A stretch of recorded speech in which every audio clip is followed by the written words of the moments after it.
De la glándula con liberación de paratormona a raíz de un desequilibrio generado por situaciones de hipocalcemia, cuya causa, pero lejos más común, va a ser la insuficiencia renal crónica, ¿no es cierto? Esa es la causa más frecuente que se lleva, yo podría decir, todos los hiperparatiroidismos secundarios que nosotros solemos ver, o cuando nos llegan glándulas al laboratorio para estudiarlas, tienen que ver con pacientes, ¿no es cierto?, a los cuales se les resecó las glándulas porque están cursando una insuficiencia renal crónica, ¿cierto?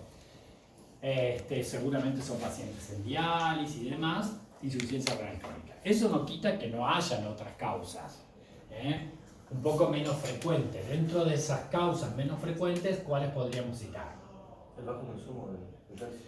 Bueno, el bajo consumo de vitamina D, la verdad que para tener una hipovitaminosis D no tenés que comer, ¿no? No tenés que exponerte al sol, básicamente. Entonces la verdad que es excepcional,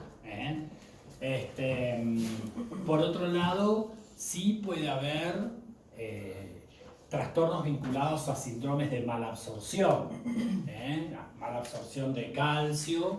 En esas situaciones, a veces el síndrome de malabsorción, esos síndromes de malabsorción pueden generar situaciones de hipocalcemia y desencadenar en situaciones avanzadas o prolongadas un hiperparatiroidismo de tipo secundario, ¿no es cierto? Profe, hablaba de esteatorrea. Sí, por eso, cuando un paciente está con síndrome de malabsorción, básicamente la esteatorrea es uno de los signos más característicos, ¿no es cierto? Pero también, ¿no es cierto?, tiene que ser una situación prolongada y con una hipocalcemia importante y demás, ¿no? De hecho, muchas veces están con el síndrome, pero son asintomáticos, porque la hipocalcemia o los valores de calcio, ¿no es cierto?, no son lo suficientes como para generar sintomatología. Muy bien, entonces, en las formas secundarias, básicamente la insuficiencia renal crónica, con otras causas que pueden ser la sarcoidosis, por ejemplo, las intoxicaciones, los déficits de vitamina D, los síndromes de malabsorción. Existen otras causas que ustedes van a leer, pero que realmente son muy, muy infrecuentes, ¿sí? Pero la insuficiencia renal crónica no, eso lo van a ver todos los días, todos los días. Muy bien, ¿y en qué consiste un hiperparatiroidismo terciario? Dice que hay una hipersuficiencia de paratormona, aunque el calcio sea normal. Claro, generalmente aparece post hiperparatiroidismo secundario, ¿no es cierto? Cuando se corrige la función renal, del secundario, médicamente hablando, ¿no es cierto? Bueno, suele aparecer a veces esta situación en donde hay una liberación de paratormona en forma autónoma, ¿no es cierto? ¿Por qué? Porque el hiperparatiroidismo secundario produce una estimulación paratiroidea. Entonces se produce una hiperplasia en la glándula paratiroides, ¿no es cierto? Y cuando esa hiperplasia se torna autónoma y refractaria, empieza solita a formar paratormona en forma autónoma. Eso se conoce como hiperparatiroidismo terciario, que también es una situación no muy frecuente, ¿sí? Muy bien. Entonces, obviamente acá, en la forma secundaria, también hay que tener en cuenta, ¿no es cierto?, que favorece el hiperparatiroidismo, o sea, la pérdida de masa renal en un caso de insuficiencia renal crónica. Recordemos que, qué sé yo, para que haya una insuficiencia renal crónica tiene que haber una patología renal en donde haya generado una destrucción del parénquima renal importante, ¿no es cierto? Por ejemplo, no sé, una poliquistosis del adulto, ¿no es cierto? U otras causas en donde una pielonefritis crónica o una uronefrosis severa, ¿no es cierto?, que haya perdido masa renal, ¿no? Y el riñón ese llega un momento que deja de funcionar, ¿no? Se torna como riñón nulo, que llamábamos, ¿se acuerdan? Bueno, entonces, esa pérdida de parénquima renal hace que también disminuya la elaboración de una enzima, que es la vertibroxilasa, que sirve esa enzima para sintetizar vitamina D. Entonces disminuye la síntesis de vitamina D, ¿no es cierto? Y entonces disminuye también la absorción de calcio en el intestino, ¿no? Y eso favorece un poco el hiperparatiroidismo también. Eso hay que tenerlo en cuenta también en la patogenia vinculada a la insuficiencia renal crónica, ¿no es cierto? La pérdida de masa renal disminuye la secreción de algunas enzimas que se necesitan para la síntesis de vitamina D. Por ende, ese déficit de vitamina D, que es protectora en algún caso la vitamina D, bueno, hace también que colabore en la instalación y en la persistencia del hiperparatiroidismo secundario. ¿Sí? Muy bien, porque después, bueno, si pensamos en un hiperparatiroidismo de causa primaria, vamos a ir a buscar, ¿no es cierto? Vamos a ir a buscar el estado morfológico, ¿no es cierto?, de las glándulas paratiroides, ¿no? De las glándulas paratiroides. Entonces, ¿qué esperarían encontrar si yo les digo que la causa es un adenoma? ¿Qué esperarían encontrar? ¿Cómo estudiamos las glándulas paratiroides? ¿Hacen una plaquita de cuello? Una eco. No, ¿no? ¿Cómo se estudian las glándulas paratiroides?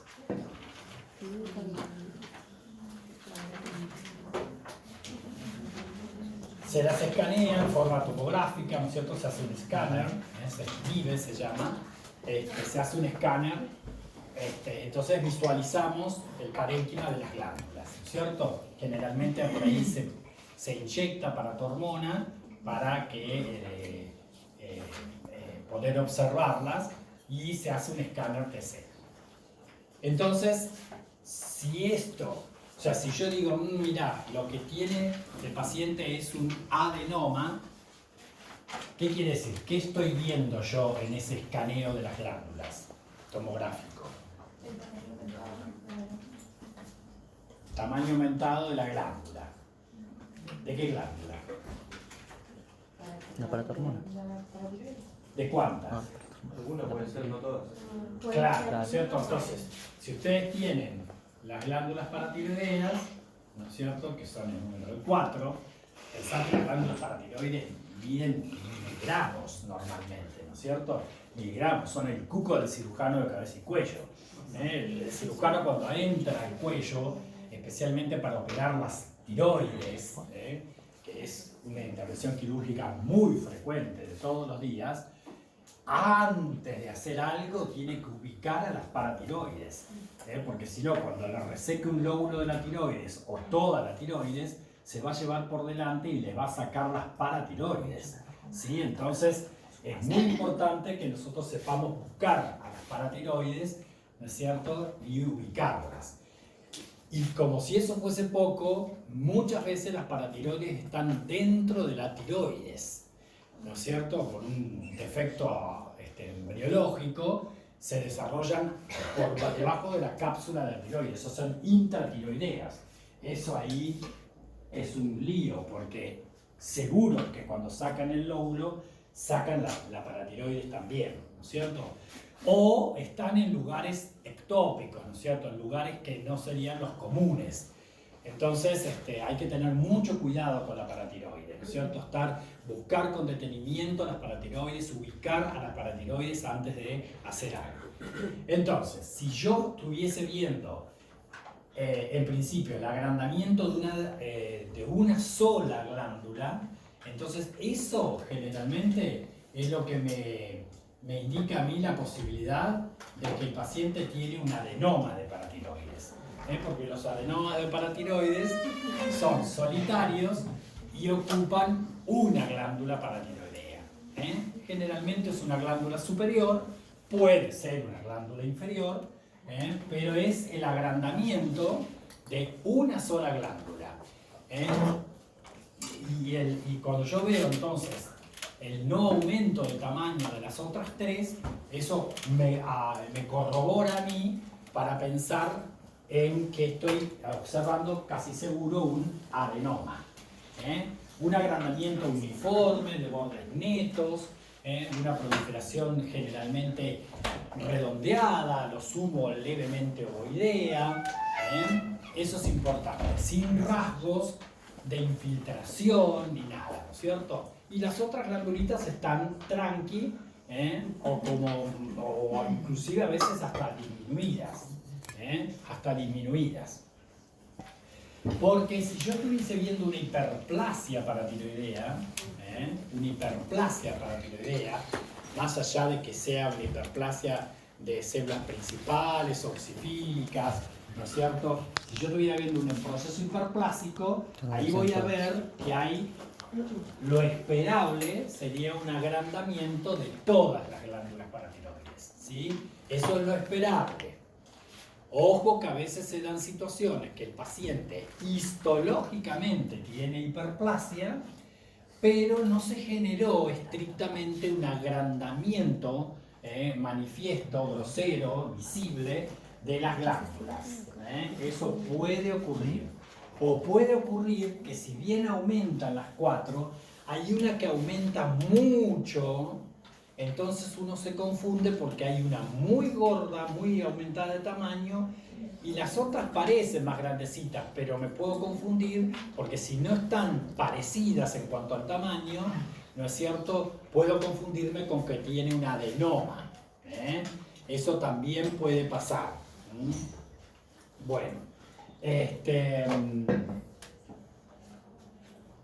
Bueno, y hay otras situaciones en donde, yo detecto las cuatro glándulas, indico la resección quirúrgica de las glándulas y sin embargo el paciente no tiene como una recidiva de su hiperparatiroidismo, o no disminuye la secreción de paratormona. Bueno, es probable que esos pacientes tengan múltiples focos ectópicos, ¿no es cierto?, de parénquima paratiroideo en las vainas de la carótida, cercanas al timo, o cercanas incluso a las pleuras. Entonces, por ahí hay focos de paratiroides erráticas, dispersas, por cuestiones de índole simplemente embriológico malformativo. Bueno, y los carcinomas, la verdad que son muy poco frecuentes, pero cuando aparecen son masas más bien importantes en tamaño, ¿no es cierto?, con rasgos infiltrativos porque se adhieren a los planos vecinos, ¿no es cierto?, tienen características infiltrativas, generalmente obtienen una respuesta fibrosa muy importante, entonces también eso ayuda a que se adhiera a los planos vecinos, e incluso se puede palpar una masa cervical, en el caso de los carcinomas de paratiroides, que repito, son bastante infrecuentes de ver. Muy bien. En el caso del hiperparatiroidismo secundario, ¿cómo veríamos las glándulas? ¿Qué esperarían encontrar en las glándulas cuando el hiperparatiroidismo obedece a una causa de base diferente? Podemos ver una hipertrofia por la estimulación. Lo que vamos a ver es el aumento del tamaño de las cuatro glándulas, o sea, van a ser glándulas hiperplasiadas, hiperplasiadas, ¿no? Desde el punto de vista macroscópico, ¿no? Voy a ver glándulas aumentadas de tamaño, y de peso, obviamente, y desde el punto de vista microscópico voy a ver una hiperplasia de células paratiroideas a expensas de células principales, principalmente. ¿Puedo diferenciar la hiperplasia de células principales de causa primaria de las hiperplasias de células principales de causa secundaria? Histológicamente hablando. No. Ni. En realidad es difícil. Yo necesito tener el antecedente. para decir, bueno, esto sí es una hiperplasia y es un paciente con insuficiencia renal crónica, es una hiperplasia secundaria. Se dice, para los que han estudiado esto histológicamente, que las hiperplasias vinculadas a procesos primarios de hiperparatiroidismo tienden a ser casi siempre nodulares, porque sepan que las hiperplasias pueden expresarse en forma nodular o difusa. Casi siempre son nodulares, ¿no es cierto? Casi siempre tienen un exceso de células principales, básicamente, y generalmente tienen como tabiques fibrosos. Como tabiques fibrosos. Sin embargo, las hiperplasias que obedecen generalmente a síndromes secundarios, obvio que tienen células principales, porque son las células que se hiperplasian, pero tienen mayor cantidad de células oxífilas. Tienen mayor cantidad de células oxífilas. No obstante así, los rasgos histológicos, si yo no tengo ningún dato, no puedo afirmar esta hiperplasia es de un hiperparatiroidismo primario versus secundario. Se han descrito diferencias, es verdad, pero la verdad de la milanesa es que uno, si no tuviese el dato, estaríamos así, porque en ambas situaciones se produce algo parecido. Muy bien. Incluso hay quienes dicen que tanto las hiperplasias de las glándulas paratiroideas como los adenomas de las glándulas paratiroideas tienen que ver con el mismo proceso en diferente etapa evolutiva. ¿No es cierto? En diferente etapa evolutiva. Porque tienen la forma, el tipo de célula, el número de mitosis, el índice de proliferación, todo similar. Todavía no hay descrito algún rasgo que diga, bueno, sí, si tiene esto es adenoma y si tiene esto es hiperplasia. Histológicamente, ¿no? O sea, si ustedes histológicamente ven una proliferación vinculada a un adenoma y ven la proliferación vinculada a una hiperplasia, van a ver lo mismo. Entonces, hay quienes dicen, hay algunos autores que dicen que las hiperplasias, ¿no es cierto?, evolutivamente terminan a veces en alguna de las glándulas constituyendo una lesión neoplásica circunscripta, ¿no?, que llamamos adenoma, pero que histológicamente es lo mismo, casi lo mismo, ¿no es cierto? Porque tienen, la verdad que casi no tienen el mismo monomorfismo, ya lo vamos a ver, ¿sí? Muy bien, entonces, ¿a qué obedecerán todos estos signos y síntomas que tiene nuestro paciente? Secundario. Un hiperparatiroidismo secundario. Bueno, ¿pero a qué obedecerá? ¿Qué sé yo? Los dolores óseos, por ejemplo. Un aumento de la resorción ósea. Claro, porque pensemos, a ver, este paciente tiene aumentado la paratormona. ¿Para qué? O sea, ¿qué hace? ¿Cuáles son las funciones que tiene la PTH? Elevar el calcio sérico. Uno solo, porque si no es como en la misa, parece que queda amén y no entiendo nada. A ver, Juan, una función que tenga la paratormona en hueso. Aumento de la resolución. Aumenta la resorción ósea, ¿no es cierto? Bien, ¿por qué? Porque estimula los osteoclastos. Claro, ¿no es cierto? Bien, ¿no? Entonces, hay aumento de la resorción ósea, porque hay una sobreexpresión de los RANKL con osteoclastogenia, y el osteoclasto justamente es la célula que se encarga de la resorción. Al aumentar la resorción ósea, aumenta el calcio. Aumenta el calcio. ¿Qué más? A nivel de los túbulos distales creo que estimulaba los canales del esternón. La paratormona. Bueno, a nivel renal, ¿qué hace la paratormona? Disminuye la excreción de fosfato.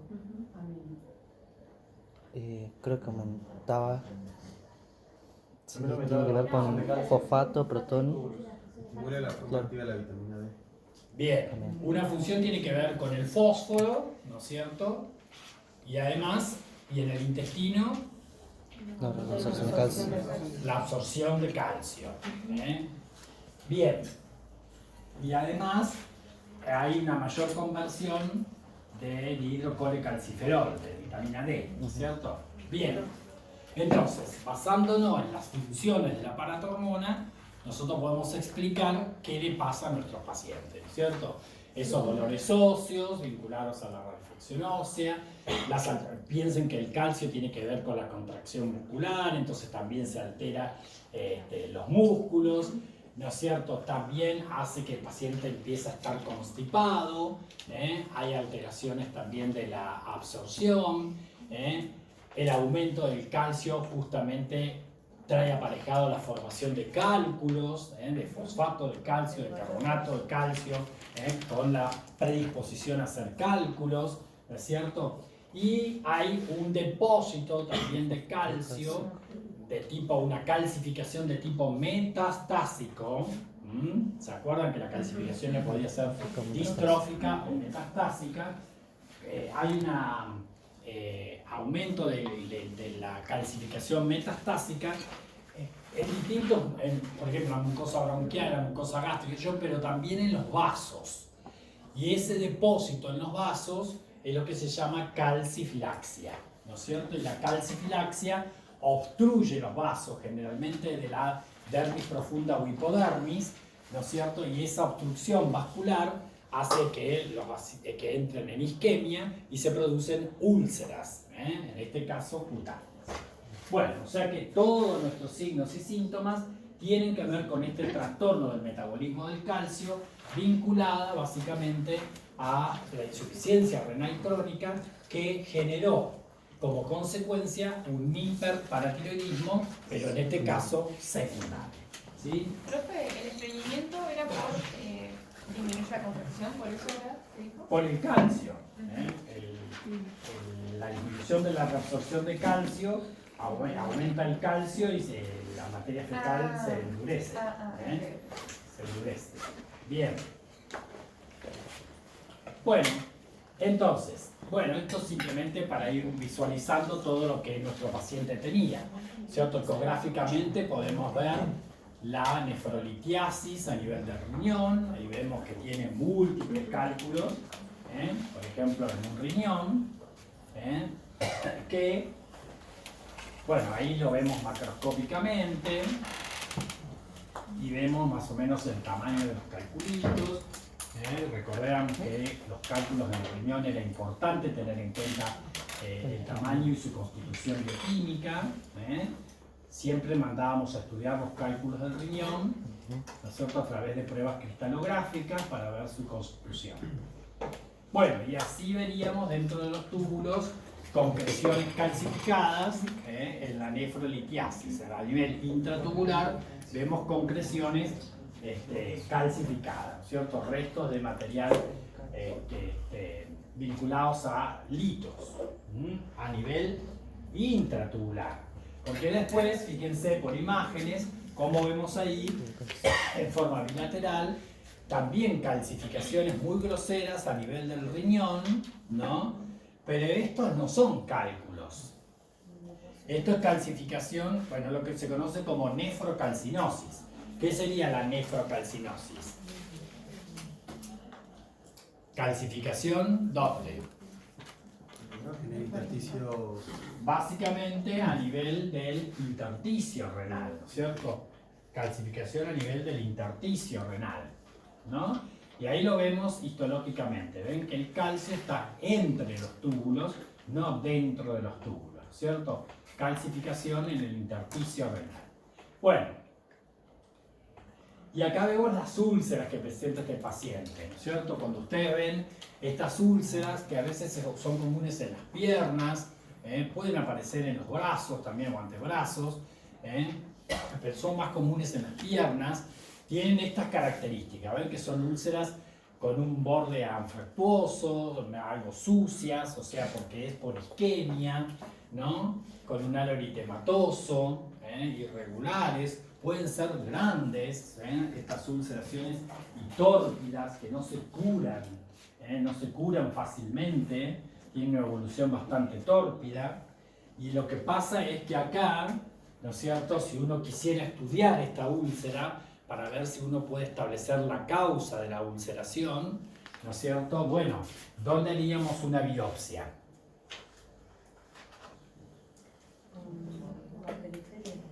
Siempre en el borde, ¿no es cierto?, de la úlcera, ¿sí? Cuando es una úlcera, siempre en el borde. Recordemos que desde el punto de vista de las lesiones elementales de la piel, definíamos úlcera cuando yo observo una solución de continuidad, ¿no es cierto?, una solución de continuidad epidérmica que histológicamente va más allá de la capa basal de la epidermis, incluyendo la dermis, incluso la dermis profunda o la hipodermis. Hay úlceras que llegan, como dijimos, hasta el plano óseo, ¿sí? Eso depende. Bueno, entonces, ¿pero qué pasa? Si uno no piensa en la causa de este tipo de úlcera, es muy probable que hagamos una, o sea, el sitio de la toma va a ser adecuado, pero por ahí la profundidad de la úlcera no es adecuada, porque es muy poco probable que el que haga la toma de la biopsia ni piense en lo que vamos a mostrar ahora. Entonces va a sacar, ¿no es cierto?, con un bisturí una biopsita del borde, pero si es superficial, lo más probable es que cuando yo la mire al microscopio, sí voy a ver que hay una ulceración, ¿no es cierto?, con todo un infiltrado inflamatorio, pero no voy a encontrar la causa. Porque para esto tengo que ver los vasos de la hipodermis. Entonces, si la biopsia es muy superficial, es muy probable que no vea la causa. No va a ser la primera vez que nosotros recibimos y decimos, mira, una úlcera cutánea es una úlcera cutánea, ¿no es cierto? Nosotros pensamos por el infiltrado y demás, la posibilidad de que sea de origen isquémico. Pero, ¿por qué digo esto? Porque si yo pienso que pueda ser isquémico, ¿qué tendría que ver en el infiltrado? Necrosis progresiva. Bueno, ¿y qué células responden a la necrosis isquémica? Polimorfos. Los polimorfos nucleares. No obstante así, si yo no veo una causa de la úlcera, bueno, puedo describirla, puedo sacarla como úlcera cutánea y hacer una notita diciendo que no observo esto, no observo lo otro, no, o sea, por la negativa diciendo por lo que no es, por lo menos, porque causas de úlcera hay decenas de causas de úlcera. Entonces yo cuando miro una úlcera, más allá de ver la úlcera, yo no puedo sacar como diagnóstico úlcera cutánea, si así viene la boletita. ¿No? Ellos ya ven que es una úlcera cutánea. Eso no es un diagnóstico. Yo tendría que decir ulceración cutánea, ¿no es cierto? Y mínimamente poder llegar a la causa. Pero a veces nos pasa de que los rasgos son totalmente inespecíficos y yo no le puedo poner un nombre a esa úlcera ni una causa, ¿no? Si no la veo, no la veo.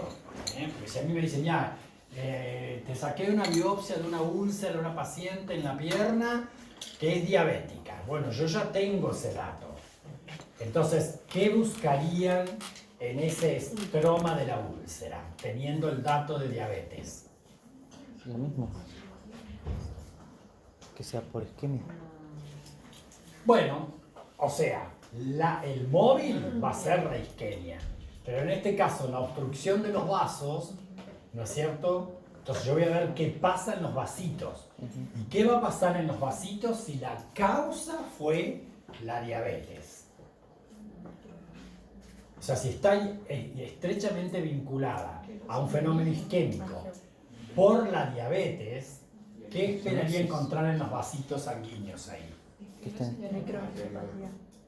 Bueno, puede encontrar básicamente una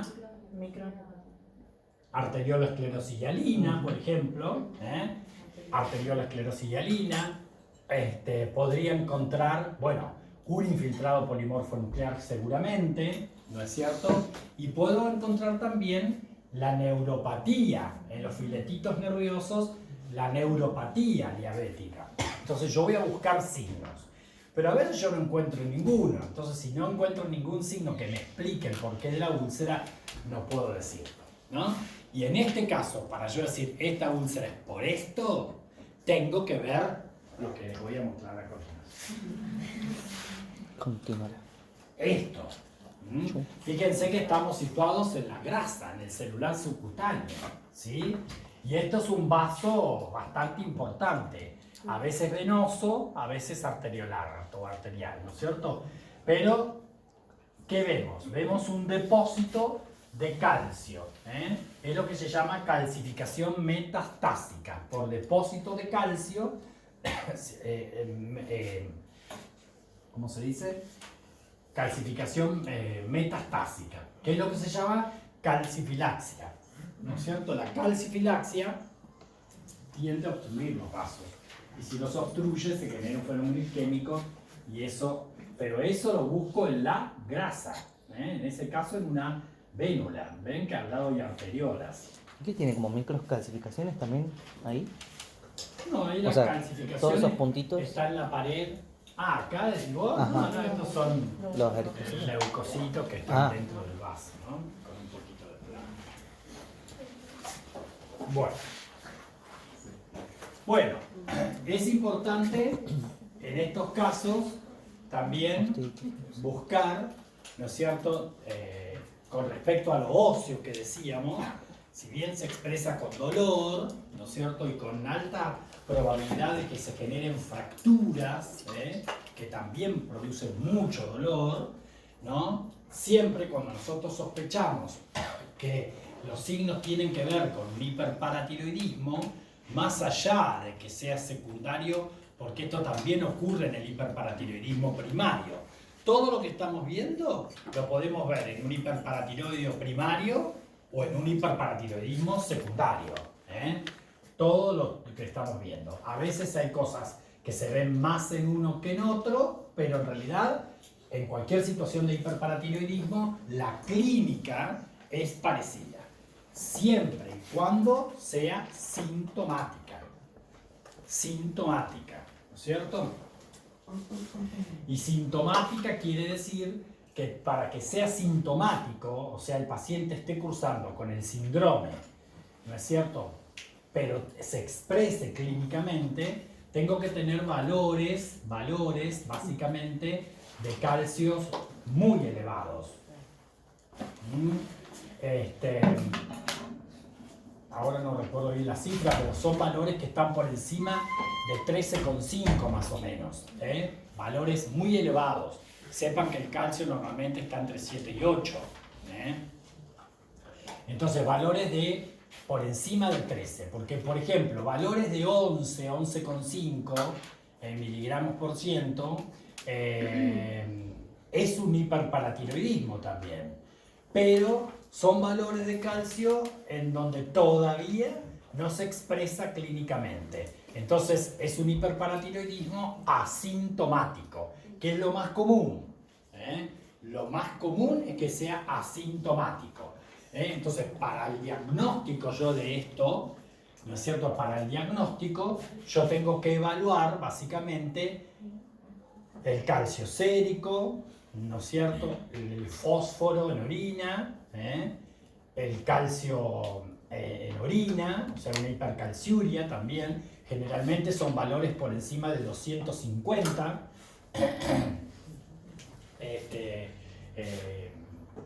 miligramos por decilitro de hipercalciuria. Voy a obviamente también a evaluar, se puede evaluar vitamina D o 25 dihidroxicolecalciferol, se puede evaluar la FAL, porque si tiene alteraciones óseas va a aumentar la fosfatasa alcalina ósea. Se puede evaluar también obviamente el perfil hormonal y ver los valores de paratormona. Todo eso es el perfil hormonal y bioquímico que a mí me dice, mira, estoy frente a un cuadro de hiperparatiroidismo. Si yo tengo una hipercalcemia, si yo tengo una hipercalciuria, una hipofosfatemia, con hiperfosfaturia, ¿no? Y tengo una elevación de la paratormona, con aumento de encefalo, o sea, todo eso me habla de un perfil bioquímico y hormonal vinculado a un hiperparatiroidismo.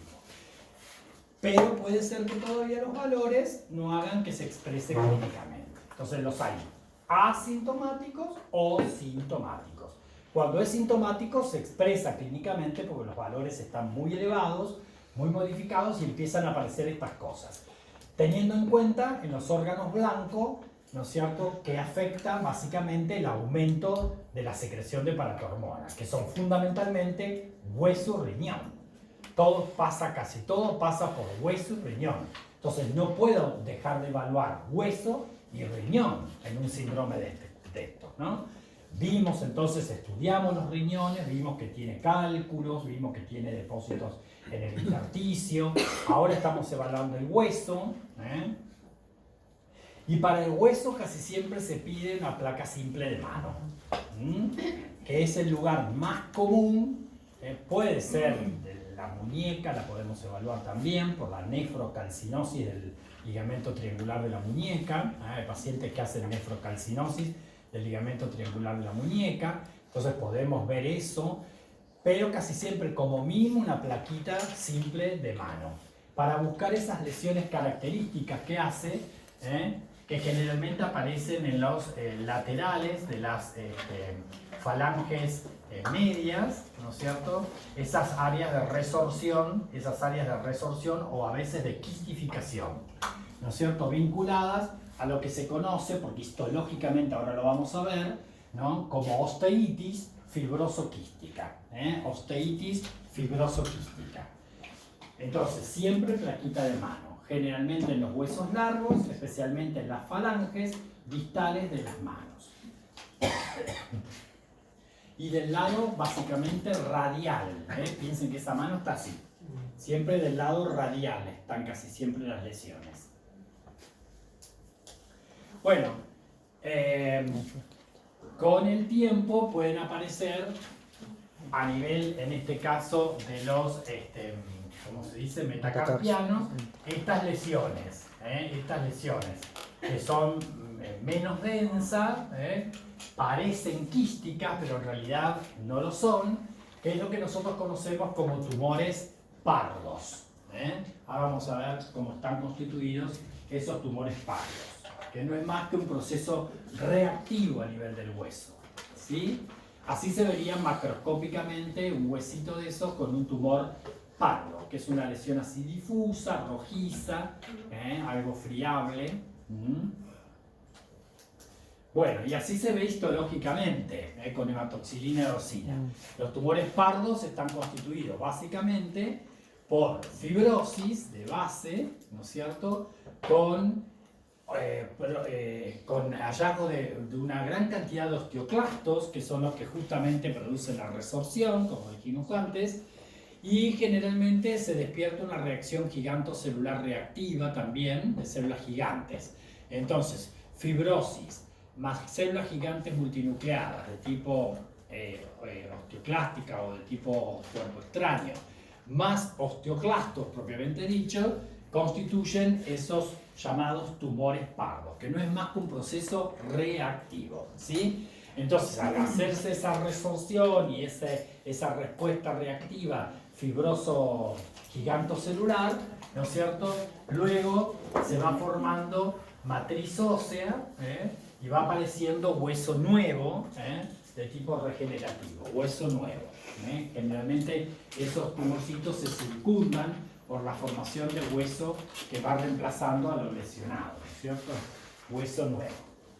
¿Profe, no había también depósito de hemosiderina? Sí, porque generalmente se produce hemorragia, ¿no es cierto? Y hay restos hemosiderínicos. Bueno, eso es otra, de hecho es lo que le da el color, por eso se llaman pardos, ¿no? Porque tienen mucha hemosiderina y les da ese color bronceado, medio amarillo pardo o dorado. Bueno, acá ven que tiene fibroblastos reactivos y células de tipo osteoclasto, y algunas células gigantes. Eso es un tumor pardo. Bueno, puede pasar esa reacción osteoclástica, ¿no es cierto?, vaya reabsorbiendo y metiéndose un poco, disecando un poco las trabéculas óseas. Vemos en esta foto acá una trabécula ósea y vemos cómo ese proceso reactivo gigantocelular va disecando las trabéculas óseas, ¿no es cierto? Y genera lo que se llama ese perfil como en doble vía o en vías de tren, le dicen algunos, ¿no es cierto? Porque la trabécula ósea se va dividiendo de acuerdo a que va siendo disecada por esa reacción osteoclástica, que es lo que se conoce como osteitis disecante, ¿no es cierto? Osteitis disecante. Entonces, la osteitis fibroso-quística es la alteración básica del hueso vinculado al hiperparatiroidismo. Osteitis fibroso-quística o enfermedad de von Recklinghausen ósea. Von Recklinghausen ósea, porque existe una enfermedad de von Recklinghausen, que ¿cuál es? Que no tiene nada que ver con esto. La neurofibromatosis de tipo 1. La neurofibromatosis de tipo 1, que es una facomatosis, eso se llama también enfermedad de von Recklinghausen, pero no tiene nada que ver con la enfermedad de von Recklinghausen ósea, ¿sí? O osteitis fibrosa quística. Y ahí vemos lo que decía recién Saloni, la cantidad de siderófagos, de macrófagos cargados con hemosiderina, que es lo que le da el color, ¿no es cierto?, por la hemorragia antigua, y le da el color a esas lesiones en el huesito de las falanges, especialmente de los metacarpianos de la mano. Profe, ¿cómo era la enfermedad entonces? Von Recklinghausen. Eso está en todos lados. Bueno, también aparece en el hiperparatiroidismo, por aumento de la resorción ósea, ¿no es cierto?, signos de osteoporosis, que ya lo vamos a ver, no quiero entrar en detalle, pero ya la semana que viene vamos a hablar de la osteoporosis. En este caso yo les estoy mostrando las consecuencias de la osteoporosis en las vértebras. Esto generalmente genera microfracturas que son muy dolorosas, pero bueno, esto también se puede ver reflejado en otros huesos de la economía, ¿cierto? Una cosa es la osteopenia, que es la disminución de masa ósea, y otra cosa es la osteoporosis. Lo dejamos ahí, ya es un tema que vamos a charlar la semana próxima, ¿no? Entonces, estos pacientes es muy común que también tengan microfracturas que son muy dolorosas, más allá de su proceso de osteitis. Todo esto le pasa a un paciente con hiperparatiroidismo. Bueno, con todo lo que les mostré, obviamente la sospecha clínica hiperparatiroidismo. ¿Sí? No hay duda. ¿Qué duda cabe de la sospecha? Bueno, muy bien. Entonces, hiperparatiroidismo. Después sí, si yo tengo todos estos elementos que fui descubriendo semiológica y clínicamente hablando y bioquímicamente hablando, después me sentaría a ver cuál fue la causa de ese hiperparatiroidismo, ¿sí? Y ahí sí me manejo con básicamente los perfiles hormonales, ¿no es cierto? Y el calcio y el fósforo y demás, para ver si esto fue de causa primaria, de causa secundaria o de causa terciaria, ¿sí? Pero clínicamente hablando, el hiperparatiroidismo se expresa parecido. Bien. Bueno, esto es simplemente un cuadrito que encontré para que vean algunas diferencias, ¿no? Algunas diferencias. Entonces, fíjense que el primario tiene básicamente una situación de hipercalcemia, y el fósforo sérico disminuido y la vitamina D aumentada y la paratormona elevada, obvio. En el secundario, básicamente hay una hipocalcemia, el fósforo ha aumentado, la vitamina D disminuida, como dijimos, y la paratormona elevada, ¿sí? Entonces ven cómo jugamos nosotros con el perfil del fósforo calcio y con la paratormona para ver si la causa es primaria o es secundaria. Y en las causas terciarias hay una hipercalcemia también, el fósforo está disminuido, la vitamina D está disminuida y la paratormona está muy elevada. Recordemos que es una forma refractaria autónoma. Entonces empieza a formar paratormona como loca sola, en forma autónoma, la glándula. ¿Sí?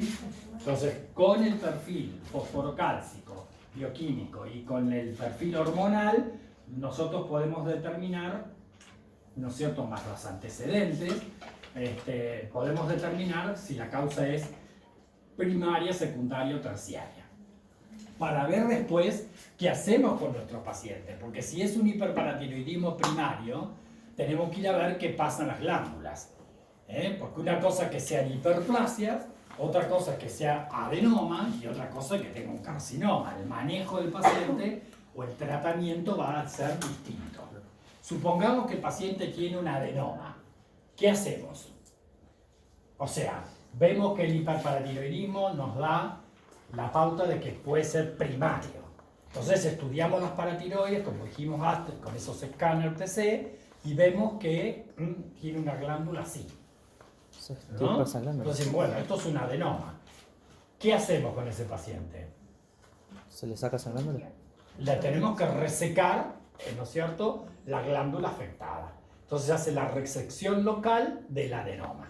La resección local del adenoma. ¿Sí? Resección quirúrgica del adenoma, entonces ya, claro, le sacamos el adenoma y punto, listo. Ese paciente deja, ¿no es cierto?, de tener ese aumento de paratormona y el síndrome se corrige. ¿Sí? Pero ¿qué pasa si detectamos que en vez de un adenoma es un proceso de hiperplasia paratiroidea? O sea que, más allá de que sea nodular o difusa, generalmente las personas mayores hacen patrones más nodulares y las personas jovencitas hacen patrones más difusos. Parecería que tiene que ver un poco la evolución del proceso, ¿no? Cuanto menor edad tenés, todavía es difuso y con el tiempo parece que se tornan nodulares. Eso pasa parecido, me hace acordar a la tiroides, a los bóceos, que empiezan siendo coloides difusos y terminan siendo nodulares, ¿no? Bueno. ¿Qué iba a decir? Bueno, ¿qué pasa si lo que detectamos es un aumento, pero de las 4 glándulas? ¿Qué hacemos con ese paciente? ¿Le sacamos las 4 glándulas? ¿Se le da un antagonista? ¿O hacemos tratamiento médico? ¿No hacemos cirugía? No, O sea, ¿cierto? Lo que se puede hacer es sacar 3 glándulas completas y la 4ª glándula se deja más o menos 50 miligramos, o sea, se hace una resección parcial. Y le dejamos 50 miligramos de una glándula para no dejarlo hipoparatiroideo, para que tenga una liberación de paratormona, por lo menos, que le sirva para la vida. ¿Sí? Esa es una alternativa. La otra alternativa es sacar las 4 glándulas completas y después en los músculos del antebrazo, ¿no es cierto?, se le coloca como si fuesen esos chips que se puso la Barbieri, ¿vieron? Se le pone un pedacito de glándula paratiroidea adentro del músculo de los antebrazos, ¿sí? Los músculos acá del antebrazo, los extensores y demás.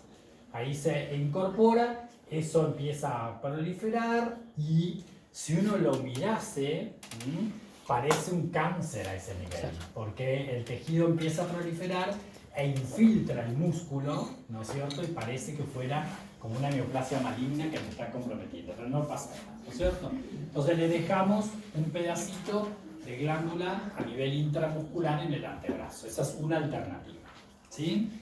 Ahora, si yo tengo un hiperparatiroidismo, pero es secundario, generalmente, salvo que sea muy avanzado con una clínica ya insoportable, ahí entraría, generalmente se llega a la cirugía, ¿no es cierto? Y como dijimos, en el secundario generalmente tiene que ver con hiperplasias, bueno, ahí se llega a la cirugía. Pero si no, se trata de corregir la situación con tratamiento médico, ¿sí? En la forma secundaria. Se comienza con tratamiento médico y en etapa avanzada, bueno, se llega a la cirugía, ¿sí? Y si fuese un carcinoma, tenemos la mala suerte de que fuese un carcinoma de paratiroides. Hay que sacar tiroides también. Bueno, ahí la cosa cambia porque hay que hacer resección de la masa tumoral con margen, o sea, más tejidos adyacentes, más vaciamiento ganglionar, ¿sí?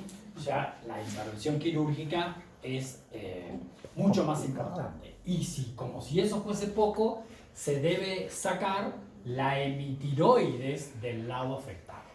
Si yo tengo que, no sé, el cáncer lo tengo en una paratiroides inferior de este lado, me van a sacar además la tiroides de ese lado, ¿sí? El lóbulo derecho. Entonces, para yo ver qué voy a hacer con mi paciente, tengo que saber si estoy frente a una hiperplasia, un adenoma o a un carcinoma. Muy bien.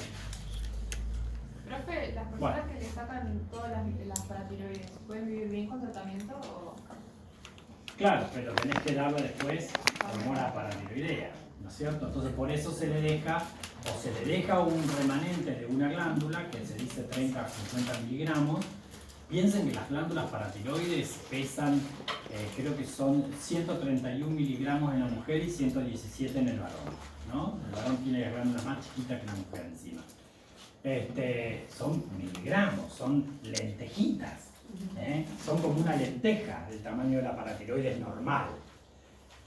Entonces, lo que se intenta es, o le dejamos 50 miligramos de glándula, y con eso va a tener una producción de paratormona para vivir, o le sacamos todo, ¿no? Y le hacemos la inserción de tejido paratiroideo en el músculo. Entonces, a partir de ahí, eso va a crecer, ¿no es cierto? Y va a empezar a formar paratormona para que pueda el paciente tener su perfil hormonal dentro de los parámetros normales. Para no dejarlo hipoparatiroide, si no lo dejamos hipoparatiroide al paciente, ¿cierto? Pero igual si tiene un carcinoma no le puedes hacer un plástico. No, bueno, en el caso del carcinoma las cosas cambian. De todas maneras, en el carcinoma generalmente afecta una glándula. Entonces yo voy a sacar la masa de esa glándula, pero ya con margen, con masa asociada, con ganglio, mala hemitiroide, o sea, quirúrgicamente hablando la cosa cambia. Entonces piensen que esto es en el cuello, hay que meterse en el cuello, Ahí tenemos los lindos cañitos por acá, y tenemos unos lindos nervios también que hay que tener mucho cuidado, Son necesitamos especialistas en cabeza y cuello. No puede operar cualquier cirujano general, La gente que se dedica a operar cuello, opera cuello. Bueno, acá tenemos la definición, o sea, el hiperparatiroidismo secundario se relaciona con enfermedades que causan bajos niveles de calcio en sangre o interfieren con la capacidad para descomponer y eliminar el fosfato, pueden llevar al hiperparatiroidismo secundario. La insuficiencia renal es una causa común de hiperparatiroidismo secundario. Bueno, ahí para que vean básicamente y recordemos un poco la situación normal de las glándulas paratiroides, vemos que estas glándulas normalmente son 4, que están en la periferia de la glándula tiroides y que reciben irrigación por las paratiroideas superiores, inferiores y medias, ¿sí?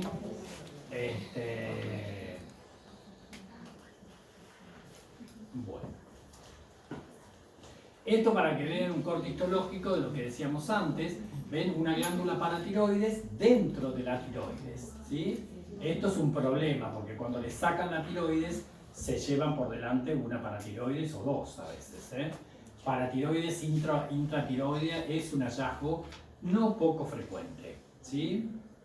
No poco frecuente. Y ya vamos viendo la histología de la paratiroides, que como les decía, es aburridísima, ¿no? No tiene nada para describir demasiado. Bueno, esto para que vean un corte histológico de una paratiroides normal, en donde vemos las células principales, pero vemos que tiene también tejido adiposo interpuesto. Las paratiroides normalmente tienen tejido adiposo interpuesto, ¿sí? De hecho, el tejido aumenta después de la pubertad, ¿no es cierto? Y en los adultos tienen más tejido adiposo, normalmente, ¿no? Porque cuando tenemos una hiperplasia, en general, no vemos tejido adiposo, Bueno, ahí vemos en detalle las células principales, ven que son todas monomorfas, muy tranquilitas, con núcleos redondeados, con citoplasmas claritos por el glucógeno, granular, porque tienen gránulos que secretan la paratormona, y algunos adipocitos ahí entremezclados. Ahí vemos cuando a las células principales se le agregan las células oxifílicas, que son esos nodulitos pequeñitos, células un poco más eosinófilas, con núcleos excéntricos, a veces tiene un nucleo un poquito más evidente o prominente. Esas también tienen glucógeno, pero no tienen gránulos de paratormona, ¿sí? Bueno, ahí vemos cómo en el acto quirúrgico, cómo se está resecando una glándula paratiroides, en este caso hiperplástica. ¿La ven ahí?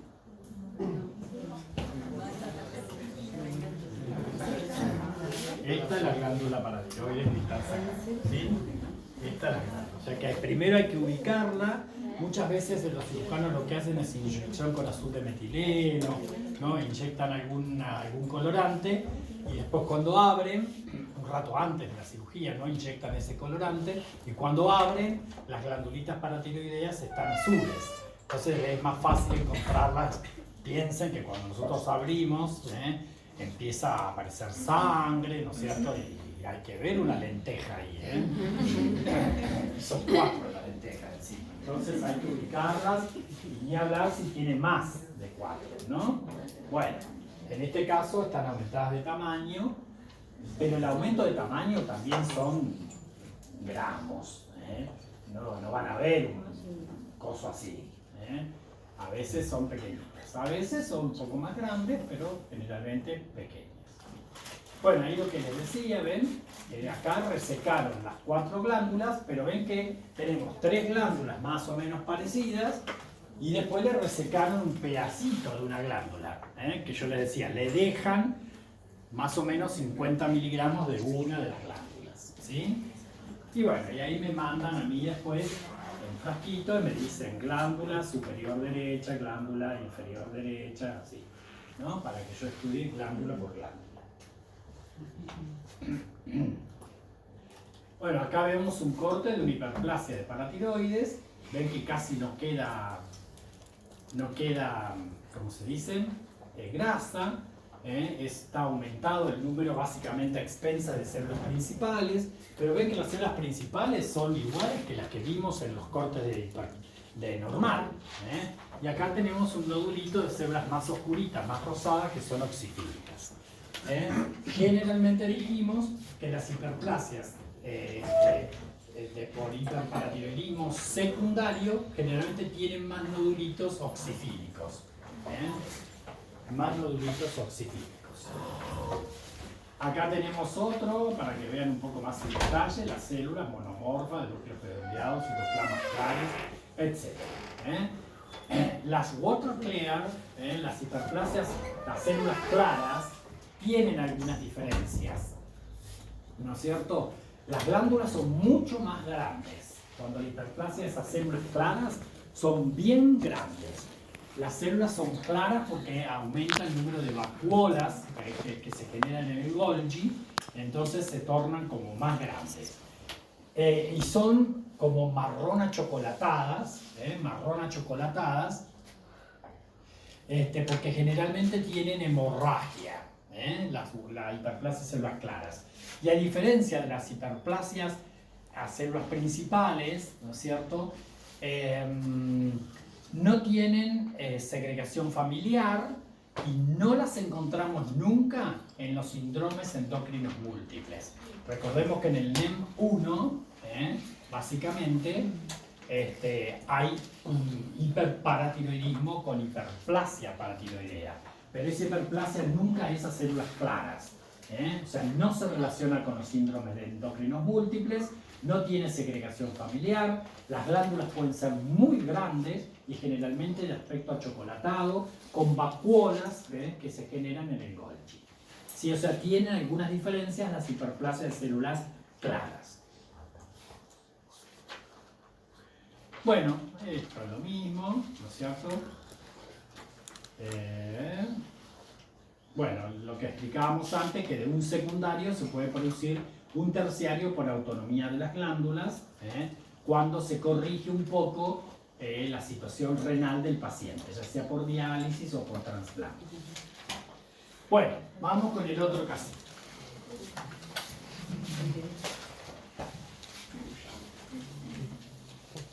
Bueno, ni hablar de que también existe la situación de hipoparatiroidismo, que es mucho menos frecuente, ¿no?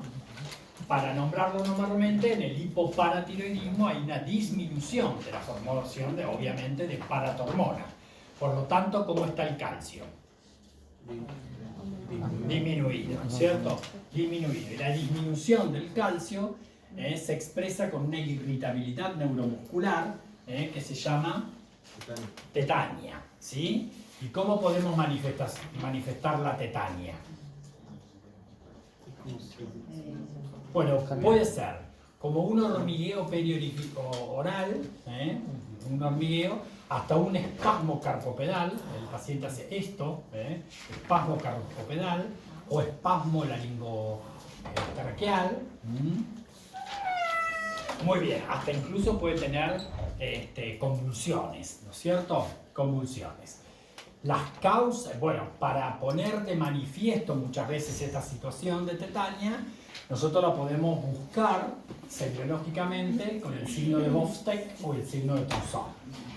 Con el Bovstek, lo que hacemos con el martillo de reflejos, le golpeamos el nervio facial. Le golpeamos, le estimulamos el facial y el paciente va a hacer extra. Todo que sea frontal o periorbicular, ¿no es cierto? Malar, se contrae, ¿no es cierto? Le golpeamos el facial, eso se llama signo de Bovstek. Y es expresión entonces de la situación calcémica que tiene el hipoparatiroidismo.